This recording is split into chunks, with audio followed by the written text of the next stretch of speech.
7,641 islands, 82 provinces, 1,493 municipalities, and 149 cities.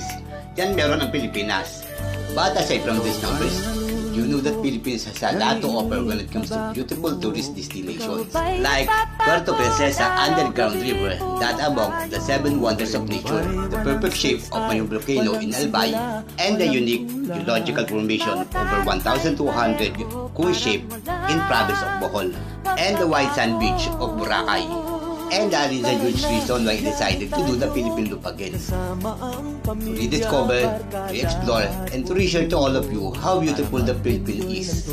Use my bike, I will be travel our country again. So join me as I travel the breathtaking beauty of our country known as Pearl of the Orient, the Philippines. This is Kiko Kalakasan from Pasig City, and this is Philippine Loop. Good morning guys, nandito ako ngayon sa may Pasig City. Dito sa may harap ng Borbola at dito pupumpisa ang aking Philippine Loop Season 2. Hindi na ako dadaan ng 0 kilometer sa Duneda kasi masyado na malayo. And buti naman maganda ang panahon. Thank you na rin sa mga kapatid ko for allowing me to do this. Ayun, salamat. Kaya ito na, without further ado, tara, padyak. Isa ito sa mga childhood dream ko, ang maikot ang kabuuan ng Pilipinas. Ang mga lugar na pinangarap ko at laman-laman ng aking libro ay ngayon nibigyan ko ng buhay. Hanggang sa baybayin ko ang kahabaan ng Amang Rodriguez Avenue, ang masulasok at matraffic na Aurora Boulevard. Dito na ako sa EDSA, kakaluan ng Dubai, kakanan na ako dito, EDSA na to, EDSA. Diretso lang to, papuntang monumento. Hanggang sa makapagawa ng probinsya ng Bulacan. Ito. At ang ibig sabihin ng EDSA ay Epifanio de los Santos Avenue. At nang may madaanan ako nagtitinda ng kutsinta sa kahabaan ng EDSA, ay bumili muna ako. Morning guys, palabas na ako bahay ng walang laman ng tiyan. EDSA. Dito na ako sa monumento and ayun, kakanan na ako rito papunta Valenzuela. Ayun yung arko. Yung arko, monumento pala.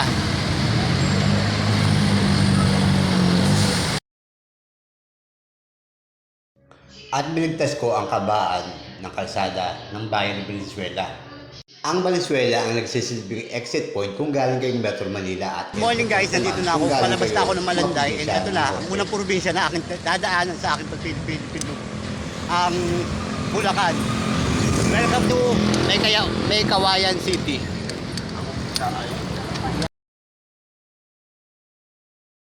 Mula sa May Kawayan, 4 kilometers sa pinadya ko hanggang sa marking ko ang kabilang bayan, ang bayan ng Marilao. Mula sa bayan ng Marilao, 6 kilometers naman ang pinadya ko hanggang sa mariting ko ang bayan ng Bukawi. At naisip kong daanan ang Philippine Arena. Ito ang Philippine Arena, ang pinakamalaking arena ng ating bansa. Dito ginaganap ang malalaking event ng ating bansa.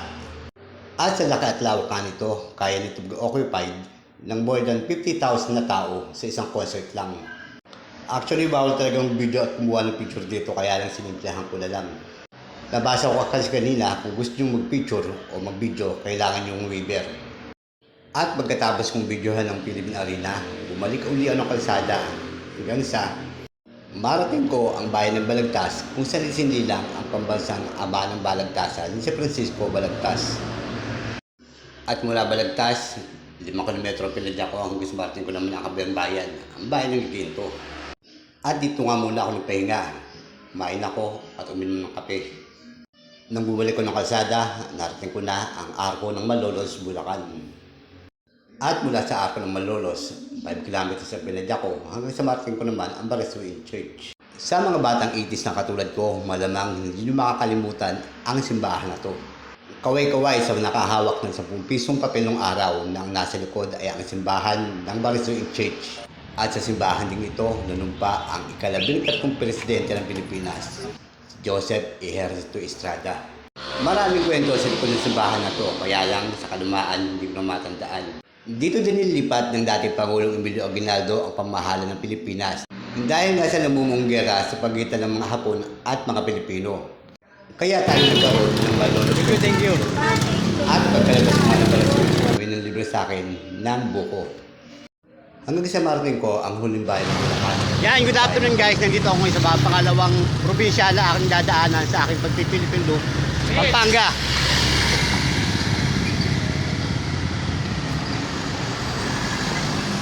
Yan, Mekeni, Malaos ka, Pampanga. Last time check 5:25 ng hapon. And nandito na ako ngayon sa bayan ng San Sipon, Pampanga. Alas 6 ng gabi. Nandito na ako ngayon sa bayan ng Santo Tomas, Pampanga.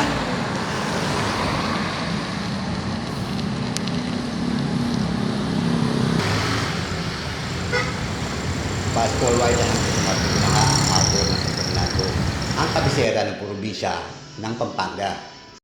At dahil gagutom na ako, dito ko na naisip na kumain ng hapunan. Pagbalik ko ng kalsada, makukulay na parol na ang aking nadaanan dahil nga ito ay San Fernando. Dito ginagawa ang naglalakihang parol na yari sa Yapis. At dito na nga sa terminal ng Genesis ako nakuusap sa security guide na kung pwedeng dito na ako magpalipas ng magdamag. Maraming salamat sa panood and God bless.